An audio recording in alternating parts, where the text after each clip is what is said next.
Está começando mais um Resenha 90, o seu podcast de futebol carioca. Eu me chamo Samuel Benassi Eu sou o Luiz Guilherme. e vamos começando mais um Resenha 90 dessa semana. Vamos começar falando do Flamengo, que venceu o Milionários da Colômbia no dia 28, na terça-feira, pela Libertadores, e foi um placar de 3-0. O Flamengo com essa vitória, né, consegue a vaga na Libertadores, que por um momento chegou a ser um pouco contestada por causa dos resultados que vinham acontecendo no grupo, né? Aquela derrota para o Palestino também complicou um pouquinho, mas o Flamengo fez o que eu e todo mundo esperava, que era se classificar na Libertadores e avançou de fase em segundo lugar do seu grupo. Sim, eu acho que o seu lugar a gente não esperava, pelo fato de ser o Flamengo, ter o elenco que tem, ter o time que tem.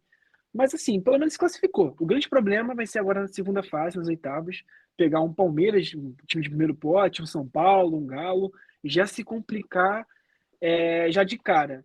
Mas eu acho que o Flamengo ainda vai ser um favorito dependendo desses jogos, porque tem um ótimo elenco.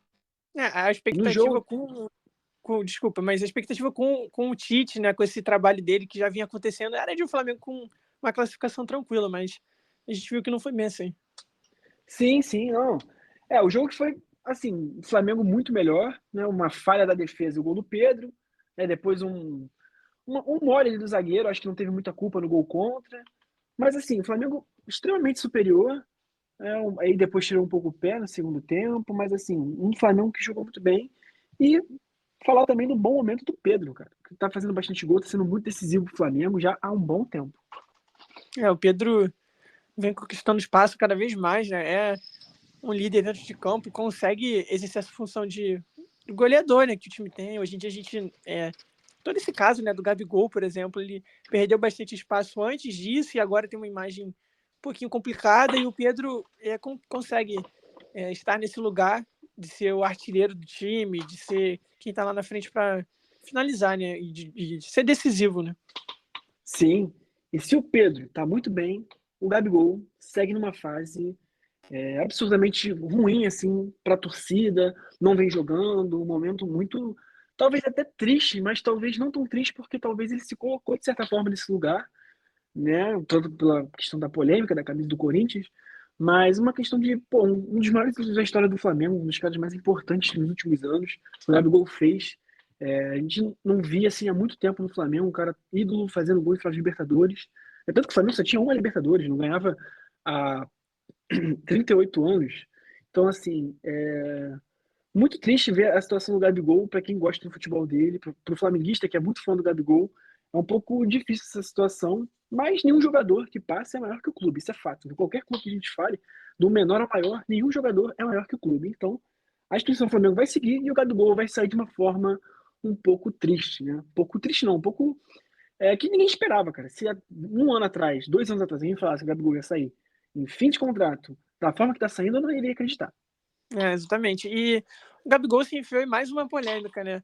Existiu toda essa questão do Fabrício Bruno, sua possível ida ao West Ham ou não, as negociações estavam acontecendo, um negócio com valores altíssimos, e no final do jogo o Gabigol se dirige aos jornalistas e fala que o Fabrício Bruno ia ficar no Flamengo, ele disse que ele apurou, e simplesmente fala isso e segue, e vai embora. E o Tite, depois do jogo, tentou despistar um pouquinho o assunto, mas em meio a todo esse momento polêmico, o Gabigol faz mais uma fala que, pô, obviamente ia gerar uma repercussão extra-campo que envolve diretamente essa negociação milionária, né? De um ativo do clube importante e que financeiramente vai, caso seja vendido, vai mudar um pouco, o clube vai adicionar muito dinheiro aos cofres. É uma negociação importante, né? E ele vai dando detalhes sem que seja a pessoa que deveria falar, sabe, sobre esse caso.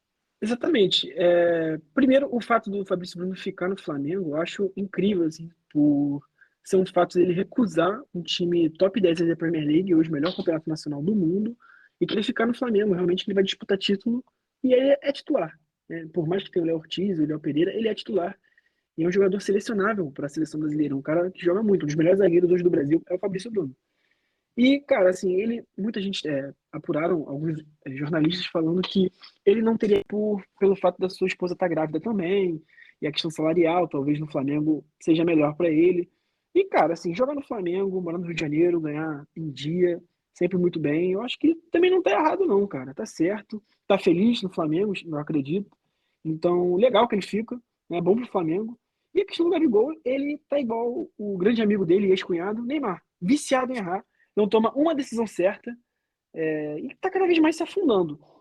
Para a gente finalizar esse assunto jogo no Flamengo, eu só queria pontuar que no final, né, do segundo tempo, o Bruno Henrique entra e ele é expulso com uma entrada criminosa, na minha opinião. Talvez não teve tanta é, maldade ali na hora, mas pegou muito feio. Acho que tem gente, né, muitas pessoas falando que poderia pegar uma suspensão mais grave. Eu não sei se cabe, mas se couber também mais um jogo, eu não vejo tanto problema assim.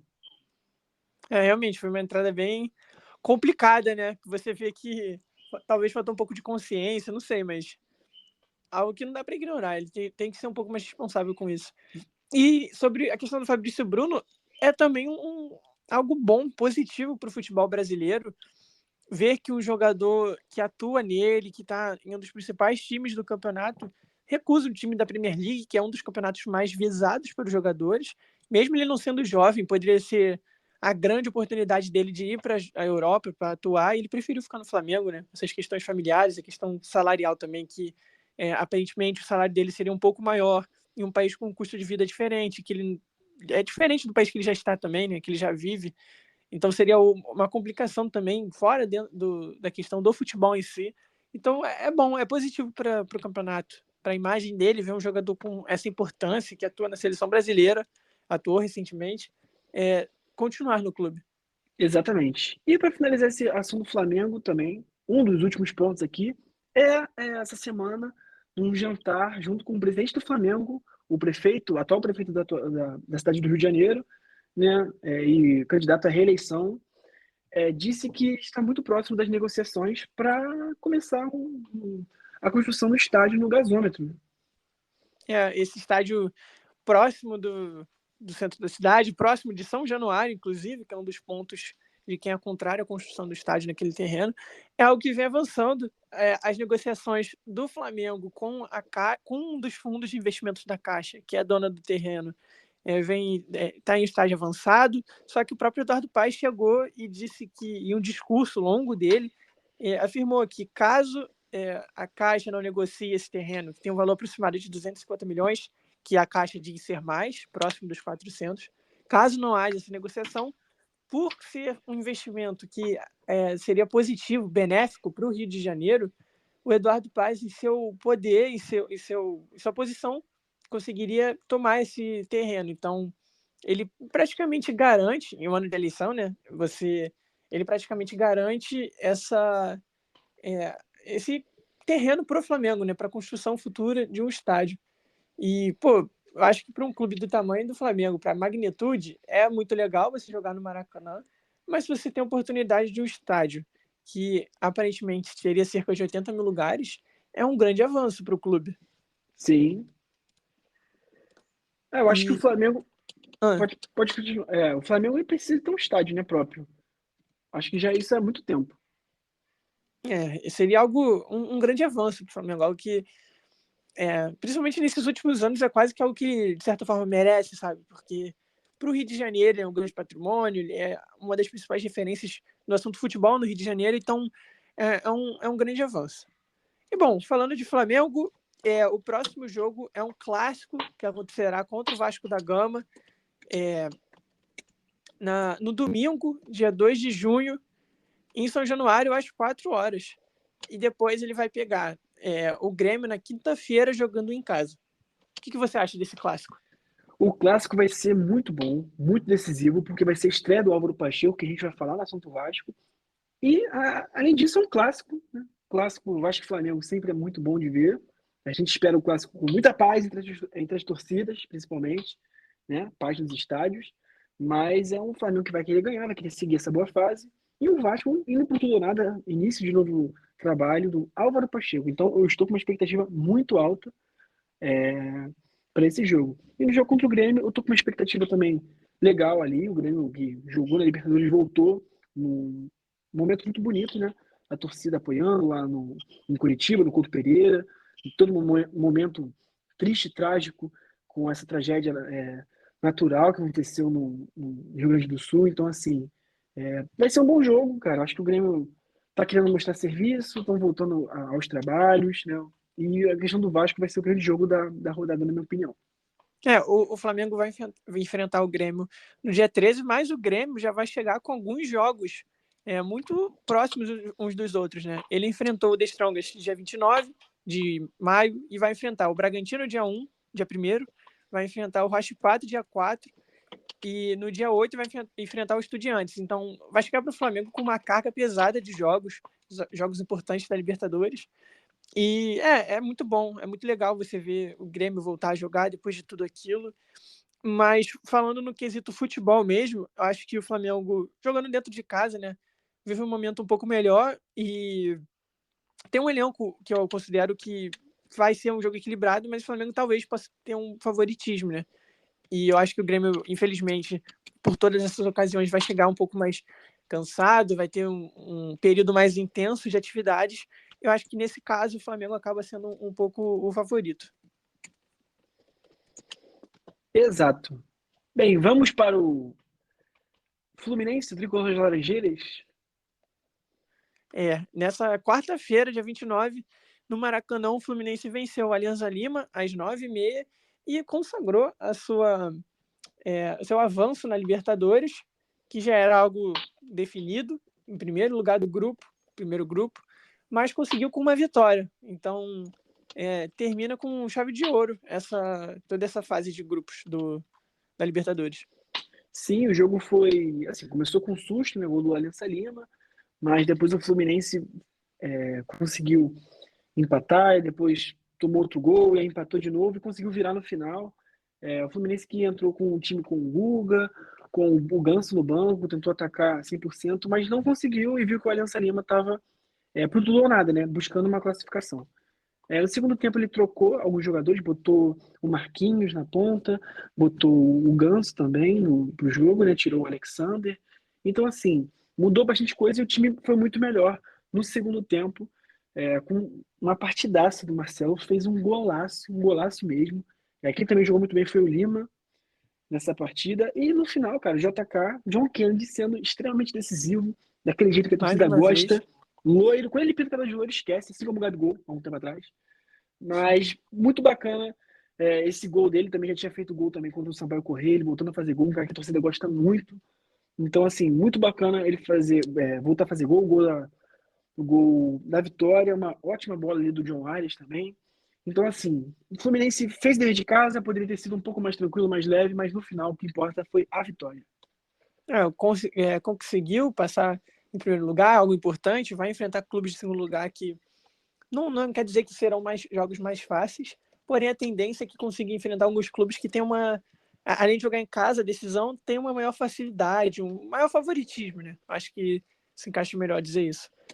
E o Fluminense, num todo, vive um momento instável. No Brasileirão ele não veio atuando muito bem até agora, vai ter o retorno, pode ser que mude a situação, mas na Libertadores o Fluminense foi exemplar, principalmente na questão de resultados, conseguiu um bom campeonato até agora e avança como um dos grandes clubes, algo comum aos clubes brasileiros que estão na Libertadores, e chega com um bom status, né? Chega vindo de bons resultados e se mantém confortável na Libertadores até agora com 14 pontos conquistados, sendo que o segundo e o terceiro lugar, o Colo-Colo e o Cerro Porteño, respectivamente, conquistaram apenas 6. Então, o Fluminense mais do que o dobro dos pontos tem. Exatamente. E o Fluminense também não soltou uma nota, né? Mas sim Anúncio, né? soltou o anúncio que vai fazer a apresentação do Thiago Silva, uma festa no Maracanã, dia 7 de junho, com direito, meu amigo, de show de Sorriso Maroto, dos melhores grupos de pagode do Rio de Janeiro, no momento. No momento não, né? Há uns 20 anos.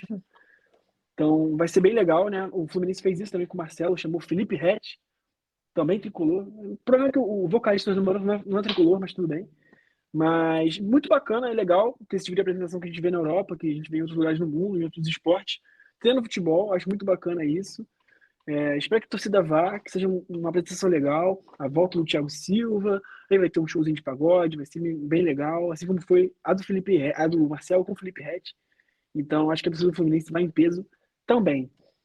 É uma festa que faz jus, né? Ao nome que está chegando. o Exatamente. ídolo do clube, jogador com um nome enorme fora do Brasil, na Europa, então além da imagem, o jogador que dentro de campo com certeza vai influenciar o time e a gente dentro de campo pelo Fluminense que precisava de um zagueiro e conseguiu um zagueiro excelente para a posição. Exatamente. E bem, os jogos do Fluminense, os próximos jogos do Fluminense, né, serão nesse sábado, dia 1º de junho, contra o Juventude, né, jogo que tinha sido adiado, no Maracanã às 6 horas, 6h30. E na terça-feira já tem o Botafogo, um clássico no Engenhão, às 8 horas.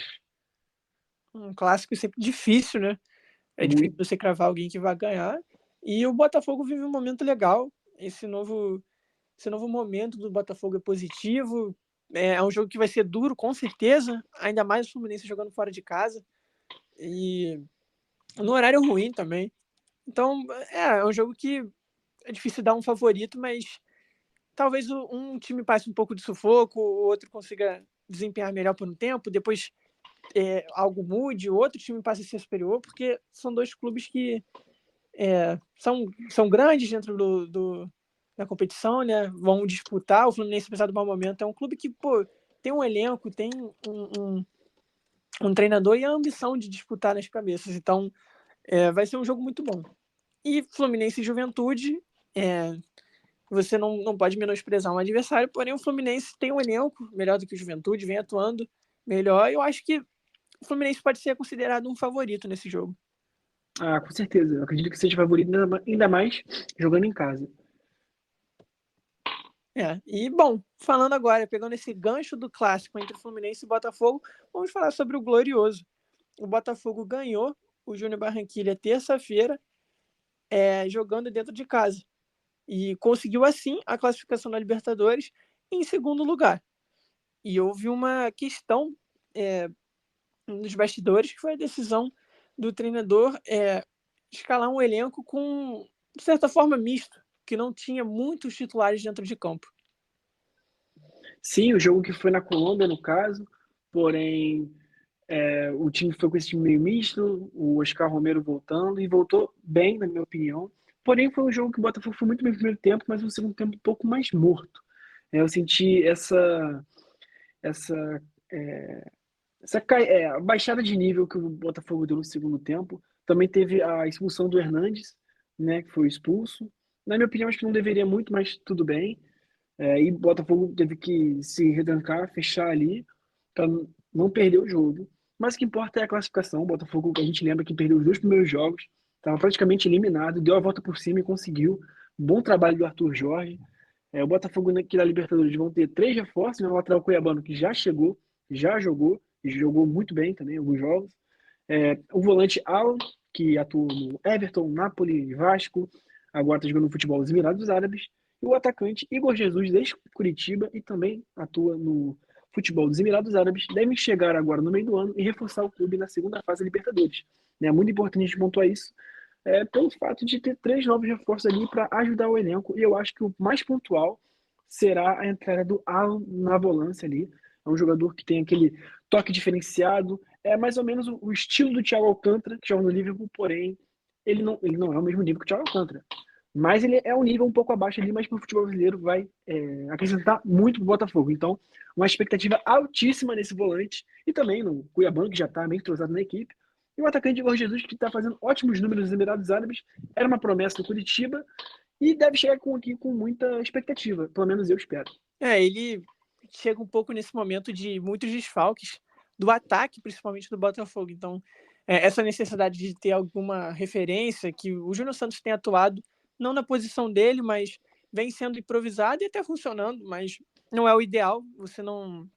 Ideal é construído com jogadores improvisados, você quer um jogador na posição atuando, até porque se encaixa melhor. Então, o Igor Jesus pode ser essa possibilidade que vai entrar nesse ataque, pode, dependendo do entrosamento, assim que chegar, já pegar seu espaço, enfim, a gente não tem como adivinhar, mas é um pouco por essa linha, de tentar achar alguém para aquela posição que falta. Exatamente. E bem, falando de reforço também, Segundo o portal Terra, o Joaquim dos Santos pode estar indo para o Botafogo, né? O clube da Baixada Santista pode negociar ele a mais ou menos 84 milhões de reais, eu acho muito, mas ele é muito bom zagueiro, é um zagueiro que jogou muito bem ano passado, por mais que o Santos tenha caído para a segunda divisão, ele é um ótimo zagueiro que merece jogar no time de Série A. Bem, o que você acha do zagueiro Joaquim? Ele pode ser algo positivo para o Botafogo, né? Que não tem essa grande necessidade de zagueiros, mas não tem também aqueles zagueiros titulares absolutos, tem um pouco dessa... Se houver alguém melhor que possa ser essa referência dentro de campo, vale a pena. E o Botafogo tendo dinheiro para investir e podendo arriscar, por que não, né? Vai que dá certo, você não tem como adivinhar, então pode ser que futuramente seja um investimento que dê certo.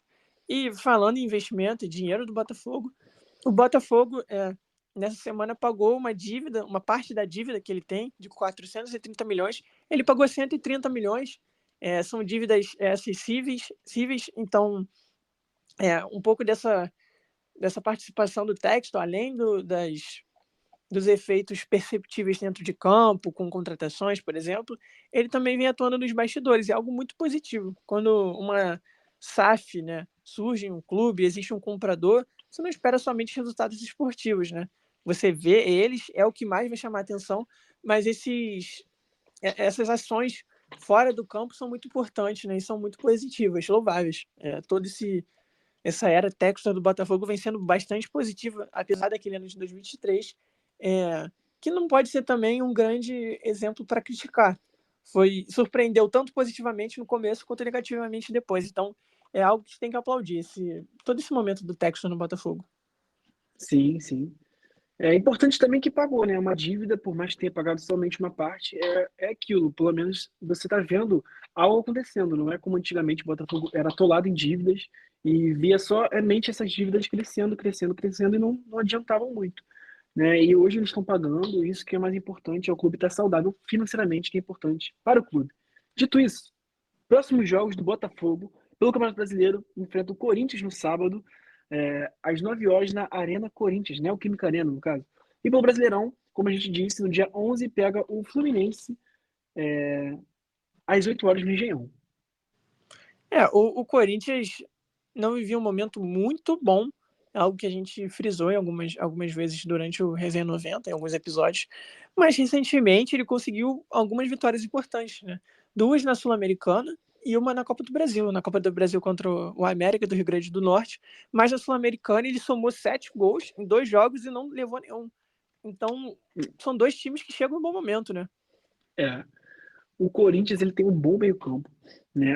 A torcida está bem empolgada com esse momento que acabou de vencer o Racing, né, do Uruguai, se não me engano, e assim, com uma partidaça do Rodrigo Garro, do Igor Coronado, de entre outros jogadores, o próprio Yuri Alberto bem. Então, assim, o time tá bem confiante, assim como o Botafogo, então eu tenho uma expectativa bem alta nesse jogo também. E o jogo do Fluminense, como a gente falou, é um clássico em casa pro Botafogo, então vai ser também um jogaço, né? Esperamos um bom jogo dos dois times. E é isso. E bom, né, para finalizar, a gente vai falar agora do Vasco, que apesar de não ter jogado, porque não atua em nenhuma competição sul-americana, né, fora do país, tem algumas notícias, né? A gente pode primeiro destacar a chegada do Álvaro Pacheco, que esteve presente na classificação da Copa do Brasil contra o Fortaleza, porém começou a atuar posteriormente na equipe e já começou a treinar. O Vasco teve o Media Day essa semana e ele apareceu bastante, os jogadores apareceram bastante. E surgiram alguns elogios, né? Algumas entrevistas, principalmente do GE, aponta os jogadores elogiando, falando desses treinos novos do novo treinador. E, enfim, bem elogiado. Ainda não tem nenhum resultado que a gente possa dizer sobre o seu trabalho, mas já tem algumas mudanças. O fato do João Vitor ser testado mais como zagueiro mesmo, não improvisado. E do próprio Pumita, que teve uma baixa desde o ano passado, não era utilizado com o Ramon, agora pode voltar a atuar. Ele pode mexer um pouco nessa equipe e a gente só tem como ver dentro de campo agora, esperar para ver os efeitos dele, porém ele já começou o seu trabalho. Exatamente. Assim, é muito difícil você ver jogadores falando mal de um trabalho tão cedo assim. Eu acho que, obviamente, o que a gente estava esperando eram coisas boas, positivas, né? Que o Álvaro Pacheco vem trazendo para o Vasco. Eu acredito que ele vai botar o Pumita titular contra o Flamengo, tá? Eu acho que ele vai testar o Pumita, ainda mais que no jogo que ele foi ver, o Pumita deu uma assistência para o Verratti, entrou bem. Então, acho que ele deve testar sim o Pumita. Eu quero saber só qual o esquema que ele vai querer usar contra o Flamengo. Eu estou um pouco curioso para saber isso e qual vai ser o time. Mas dito isso, pô, bem bacana, né? Apesar desse momento triste que vive o Brasil, né? Questão do Rio Grande do Sul e paralisação do Brasileirão.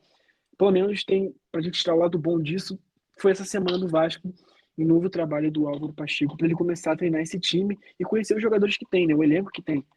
O Vasco, em alguns treinos, teve um esquema com 3 zagueiros, né, com João Vitor, Maicon e Léo, né, que reafirma aquele caso do João Vitor atuar como zagueiro e não improvisado na lateral. Então, pode até relembrar um pouco as atuações do Vasco na era Barbieri. Imagino que não na questão dos resultados, porque seria algo bem triste para a torcida vascaína, mas no fato dos jogadores das alas, o Piton e o Pumita, novamente atuando de uma forma um pouco mais ofensiva. Então, é algo que não funcionou, mas em outra época, com outros treinadores, e pode mudar agora. Caso ele mantenha esse esquema com 3 zagueiros, dá um jeito de o time segurar. O Vasco que sofre muito com a entrada da área, que é algo que é bem afetada. Então, ele pode mudar um pouco isso daí, que é um dos principais problemas. E a gente pode ver mais uma vez o Pumita atuando ofensivamente, que eu sinceramente não sei o que esperar disso.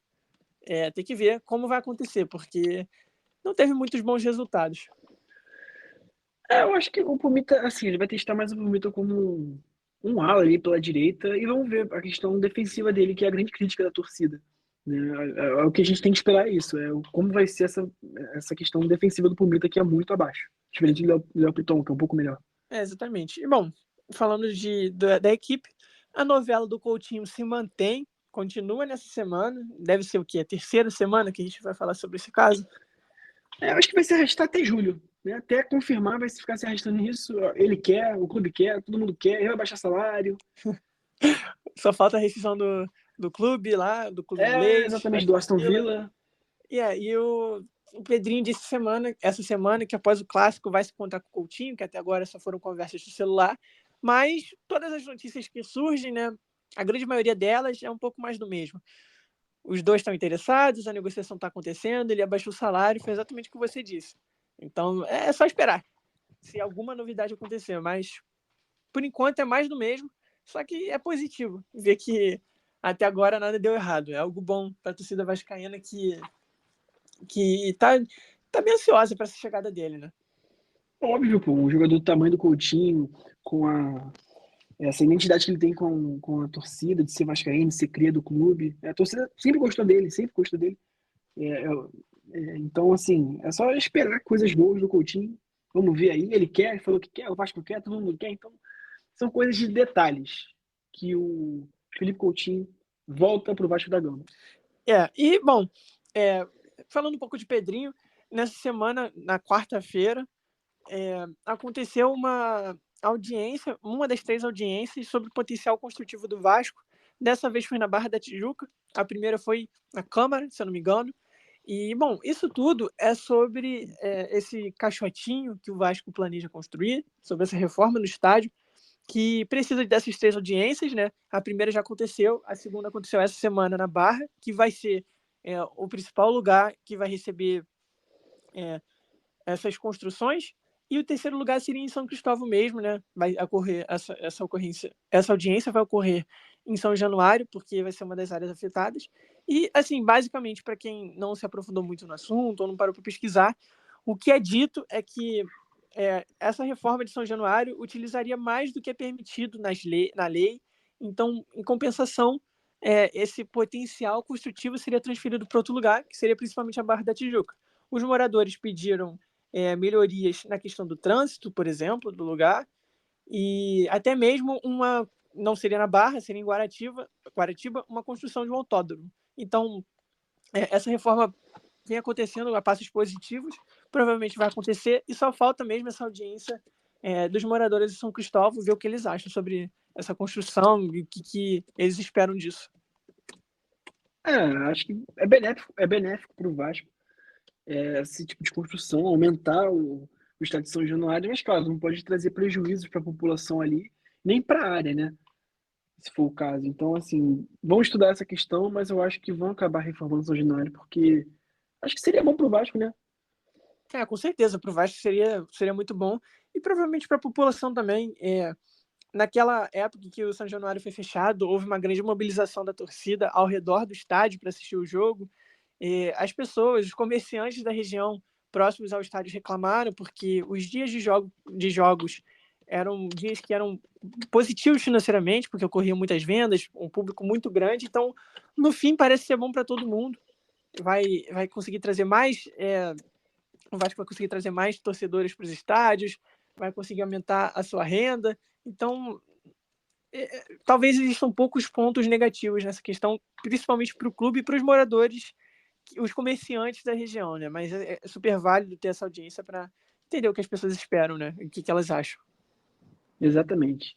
E o Vasco que vai ter o jogo contra o Flamengo no Clássico, né? No domingo, que a gente já comentou a parte do Flamengo. E na quinta-feira, dia 13, pós-dia dos namorados, às 9h30, vai pegar o Palmeiras no Allianz Parque. Duas pedreiras logo de cara. Né? Por mais que o Palmeiras não esteja jogando bem, ainda segue sendo o Palmeiras um time tecnicamente superior ao Vasco. Mas tem primeiro o jogo contra o Flamengo, né?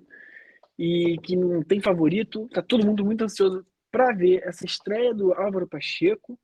Né? Eu tô bem ansioso. Eu acho que o Flamengo, no caso, seria o favorito, mas eu tô bem ansioso para ver esse time do Vasco. São dois jogos muito difíceis, né? E o Vasco tem que ir muito bem preparado, tá tendo tempo. Mas não só esses dois jogos são difíceis, como a sequência. Logo depois o Vasco enfrentaria o Cruzeiro, um jogo contra o Juventude e outro jogo contra o São Paulo. Então, é uma sequência bem árdua que os torcedores, assim que já havia saído a relação dos jogos, já esperava que fosse difícil, mas esse Vasco e Flamengo chega em um momento que houve essa troca de treinador, então se torna ainda um pouco mais difícil. Mas é aquilo, é clássico, o Vasco ainda vai jogar em casa com o apoio da torcida, então a gente pode esperar tudo desse jogo. Sinceramente, eu acho que não dá para marcar quem vai ser o favorito, apesar do Flamengo ter tecnicamente um elenco bem melhor e uma estrutura já, com o treinador há um tempo, que tem algumas pequenas oscilações, mas é um time que num todo está mais bem preparado, assim como o próprio Palmeiras. Eu acho que, assim, entre os cariocas aqui, a sequência mais dura dessa semana é o Vasco. Porque é um trabalho novo, já tem um clássico contra o Flamengo, meu rival, de cara, logo de cara, e tem um Palmeiras depois numa quinta-feira, entendeu? Então acho que assim, são esses pontos que pesam para a sequência do Vasco. O Botafogo vai pegar o Corinthians bem agora, tudo bem, e o Fluminense também em casa, que são duas pedreiras, na minha opinião.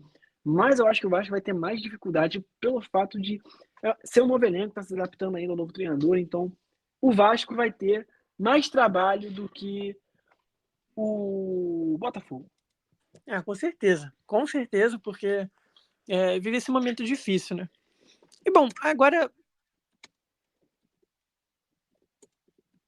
a gente vai para o âmbito nacional, vai falar um pouquinho da seleção brasileira que se prepara para a Copa América e recentemente houve todo esse caso do Lucas Paquetá, do meia, né? Para quem não sabe, houve uma questão ou não, ele já tinha sido investigado no ano passado e agora ele foi indiciado. Ele foi apontado como um investigado nesse caso todo, porém a seleção manteve a sua convocação. O que você acha disso?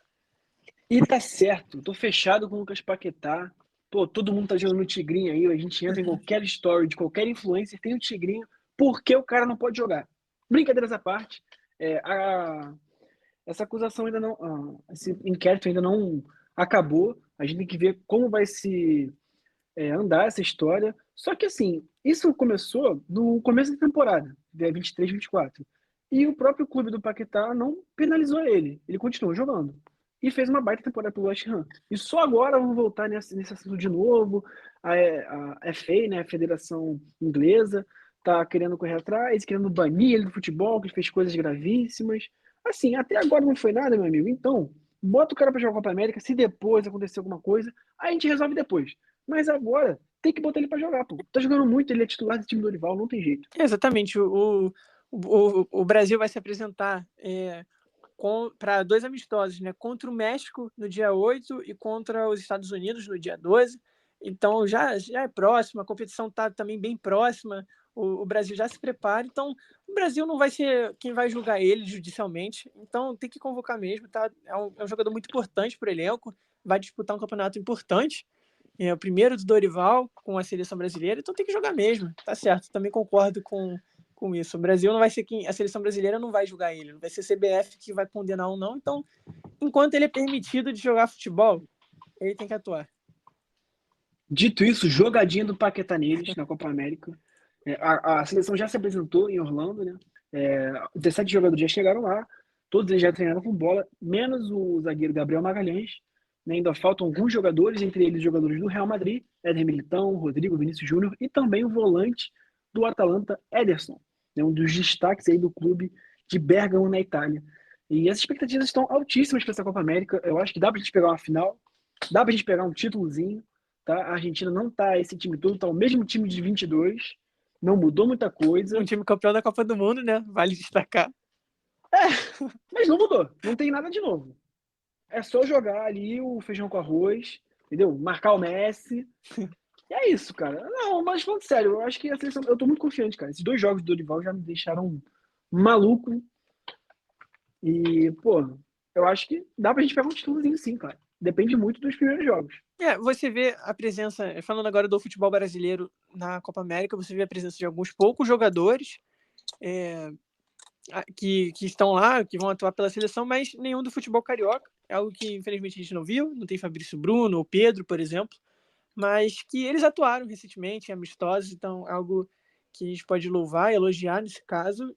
E, enfim, apesar disso, a seleção chega bem e vai com um elenco muito bom, apesar de não ter jogadores que atuam no Brasil, os principais atuam lá fora. É uma seleção muito boa mesmo, que tem altas expectativas também da minha parte. Não tem jogador do futebol carioca, mas tem, por exemplo, o Savarino do Botafogo, que vai para a seleção venezuelana, né? E Verdade. vai desfalcar o Botafogo. O problema é esse. Alguns outros jogadores de outros clubes também. O próprio Flamengo né? tem muitos jogadores que vão acabar desfalcando. Pô, Arrascaeta, Vinha, o De La Cruz, o Varela. Né? Então, tem alguns nomes aí que vão estar. O Bob Pulgar, seleção chilena. A pergunta que eu levanto: John Arias. Esquecendo aqui de John Arias. o Paê vai desfalcar na Eurocopa o Vasco? Cara, é que o Deschamps ele é muito paneleiro, né? Ele não vai desfalcar, as seleções já foram apresentadas, mas eu acho que cabe, hein? Ele tem um nível aí europeu ainda. Cabe. Será que cabe? Acho que. A gente não vai poder ver. Enfim. Infelizmente. É um assunto que com certeza vai se desenrolar. Questões de jogadores que vão ou não, clubes gostando ou não dessa situação, principalmente o Flamengo, que tem muitos jogadores de fora importantes para o elenco, principalmente o De La Cruz e o Arrascaeta. Então, existe sempre esse incômodo por parte dos clubes e das convocações. Algo que vai com certeza se desenrolar. Exatamente. E com isso, a gente se despede aqui de mais um Resenha 90, um podcast de futebol carioca. O melhor podcast de futebol carioca feito por universitários no Rio de Janeiro. É verdade. Não tem outro melhor. Isso é fato. Né? E, galera, é isso. Muito obrigado, Aline, da nossa grande brincadeira aqui. Muito obrigado quem você assistiu aí até o final. Compartilhe com seus amigos. Mande para seus amigos. Fala o que você acha também, né, dos clássicos que estão vindo pela frente. Exatamente, deixe seus comentários, o que a gente falou, se você concorda, se você discorda, pode falar o que você quiser. Acha que a gente está discordando muito, né? Falar que a gente é clubista, algum certo ponto. Eu não preciso falar muito. Mas é isso, pessoal. Muito obrigado, tamo junto, até a próxima e valeu! Muito obrigado.